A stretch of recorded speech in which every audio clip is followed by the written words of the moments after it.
Discuss करेंगे Bragg's equation. तो आपके दो साइंटिस्ट थे, WH Bragg and WL Bragg. ये फादर थे और ये इनके बेटे थे। तो इन दोनों ने मिलके एक्सरे के जालक तलों की, एक्सरे का यूज करते हुए क्रिस्टल्स के जालक तलों के बीच की दूरी d उसको ज्ञात किया। ठीक है, तो एक्सरे डिफ्रैक्शन का इन्होंने यूज किया। अब एक्सरे डिफ्रैक्शन को क्यों यूज किया गया? क्योंकि जो आपकी एक्सरेज की वेवलेंथ होती है वो आपकी एमस्ट्रम में होती है, एमस्ट्रम ऑर्डर की होती है, और जो आपके जालक तलों के बीच की दूरी होती है distance between lattice planes, also in angstrom order. तो इजीली जालक तलों के द्वारा एक्स रेज का डिफ्रैक्शन हो जाता है, क्योंकि दोनों के जो ऑर्डर है वो क्या होते हैं, सेम होते हैं। अब हम इसको डायग्राम से थोड़ा सा समझ लेते हैं किस तरह से होता है। ये आपका एक जालक तल है और ये दूसरा पैरेलल जालक तल है, ये तीसरा जालक तल है। अगर मैं इसको P, P dash, Q, Q dash, R, R dash, ये सभी आपके जालक तल हैं जिनमें आपके एटम्स हैं वो अरेंज रहते हैं।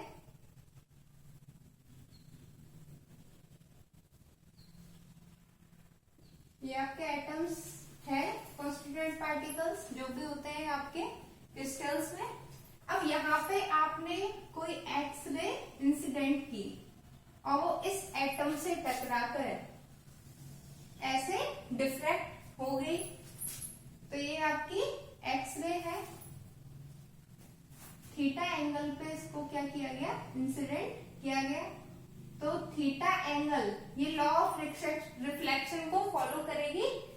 तो आपका जिस एंगल से ये इस पे आपतित होती है उसी एंगल से क्या हो जाती है, ये डिफ्रैक्ट हो जाती है। और कोई दूसरी एक्सरे है,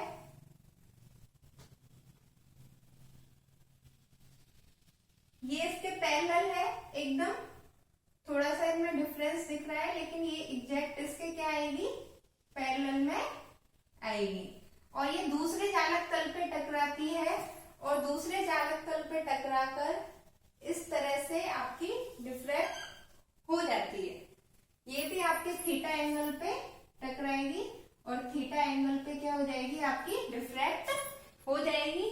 जहां तक हम देखें, अगर मैं यहां से, ये दोनों ही लाइन आपकी क्या है, पैरेलल है, समानांतर है, तो यहां से यहां तक की दूरी एकदम क्या होगी आपकी, अगर मैं यहां से यहां एक स्ट्रेट लाइन ड्रॉ कर रही हूं तो ये एक दूसरे के अगर पैरेलल है तो इतनी दूरी इन्होंने क्या चली, सेम चली। यहां से यहां तक की डिस्टेंस इन्होंने सेम कवर की।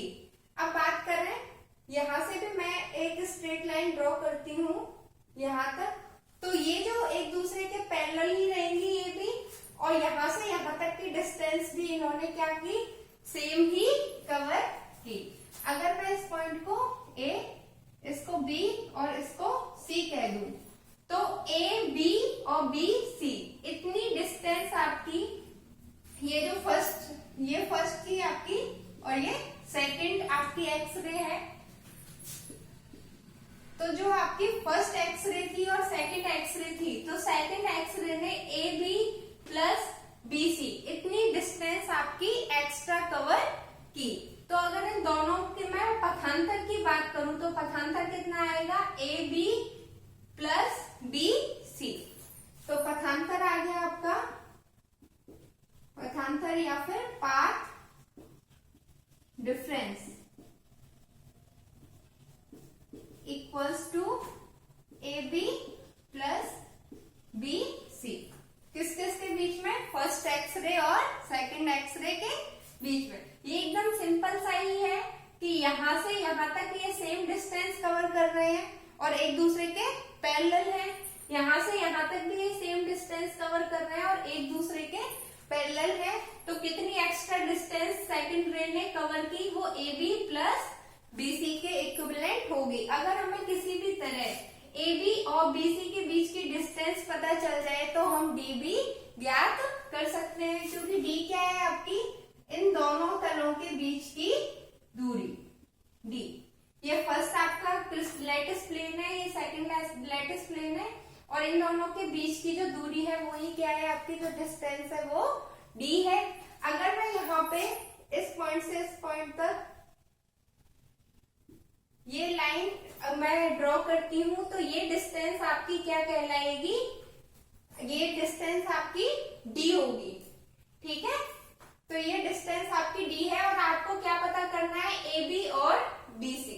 किसी भी तरह से अगर आप ये पता कर लेते हो तो आपका जो पाथ डिफरेंस है वो इजीली आपको मिल जाएगा। अब देखो ये एंगल, ये जो एंगल है आपका थीटा है और आपने ये स्ट्रेट लाइन ड्रॉ की और दोनों पैरेलल हैं, तो ये जो एंगल है आपका ये कितना आएगा? आपका 90 डिग्री। और अगर इसमें से ये थीटा है तो ये बचा हुआ एंगल आपका कितना रह जाएगा? 90 माइनस थीटा। इसी तरह से अगर ये 90 माइनस थीटा है और आपको पता है कि ये सीधी लाइन है, इस पे हमने लंब डाला है, दोनों जालक तलों पे ये लंब है। क्यों? क्योंकि ये भी क्या रहेगा? तल के साथ 90 डिग्री के एंगल पे रहेगा सभी तरफ। और अगर ये एंगल भी आपका कैसा है? 90 डिग्री। अगर ये एंगल यहाँ से यहाँ तक 90 डिग्री है और ये 90 माइनस थीटा है तो ऑब्वियसली ये एंगल आपका कितना बचेगा? थीटा। और सेम सिचुएशन इधर साइड होगी तो ये एंगल भी आपका कितना बचेगा? थीटा। और ये एंगल भी आपका कितना रहेगा? 90 माइनस थीटा, क्योंकि ये यहाँ से यहाँ का एंगल आपका कितना है? टोटल 90। और ये एंगल अगर थीटा है तो ये टोटल एंगल आपका कितना हो जाएगा? इतना 90 माइनस थीटा। और ये एंगल भी कितना हो जाएगा? 90 माइनस थीटा। और अगर हम ट्राइंगल की बात करें, इस पॉइंट को मैं O कह देती हूँ। ट्राइंगल OAB में अगर हम ट्राइंगल OAB की बात करते हैं और ये एंगल आपका थीटा है, ये 90 माइनस थीटा है, तो जो आपके सभी एंगल्स हैं मिलके कितने होते हैं? और ये एंगल मैं मान लेती हूँ आपका कितना हो गया? X है। तो X plus theta plus 90 minus theta equals to कितना होना चाहिए आपका? 180। और ये आपका थीटा कैंसिल हो गया और तो x equals to 180 minus 90 equals to 90 degree. यानी कि ये जो हमारा x निकल के आएगा वो कितना निकल के आएगा? 90 डिग्री। यानी ये इस पे क्या है? लंब है। और ये सेम सिचुएशन आपकी कौन से ट्रायंगल में आएगी? OBC। यानी ये दोनों एंगल भी आपके क्या रहेंगे? 90 डिग्री के रहेंगे। अगर ये दोनों एंगल आपके 90 डिग्री के हैं तो ये जो है आपके दोनों ट्रायंगल वो कैसे त्रिभुज हो गए? समकोण त्रिभुज हो गए। अब हम इनमें बात करते हैं दोनों ट्रायंगल्स में।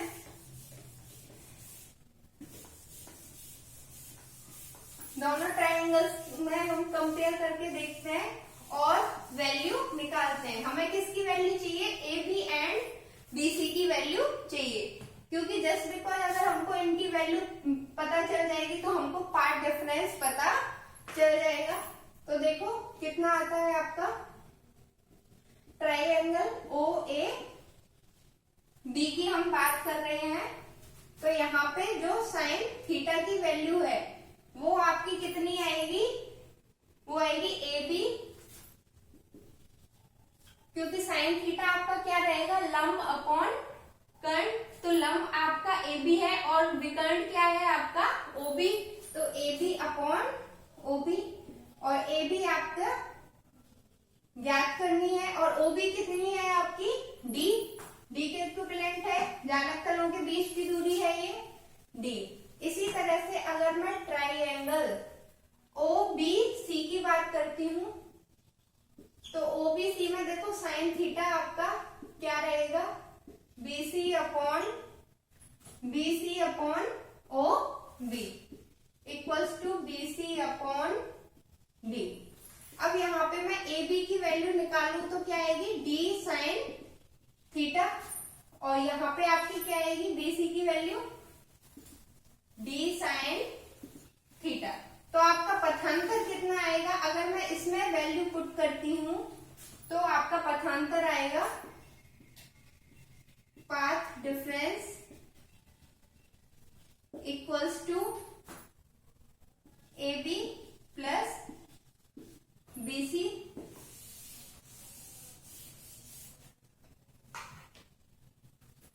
D sine theta plus D sine theta equals to 2d sine theta.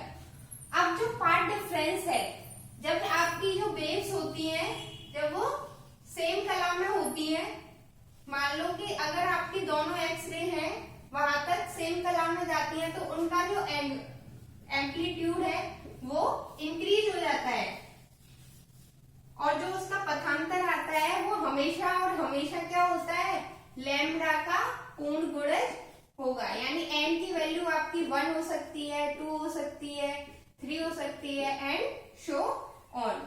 तो पथांतर आपका किसके इक्विवेलेंट आएगा, n लैम्ब्डा के, क्योंकि या तो लैम्ब्डा एक्स्ट्रा चलेगी लेकिन कितनी, वो n, उसकी वैल्यू किससे पता चलेगी आपकी n से पता चलेगी। अगर n की वैल्यू 1 है तो आपका फर्स्ट ऑर्डर का डिफ्रैक्शन होगा, n की वैल्यू 2 है तो आपका सेकेंड ऑर्डर का डिफ्रैक्शन होगा।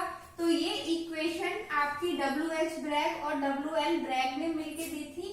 इसके जरिए हम क्या निकाल सकते हैं, D निकाल सकते हैं। किसी भी क्रिस्टल के जालक तलों के बीच की दूरी हम ज्ञात कर सकते हैं। Thank you.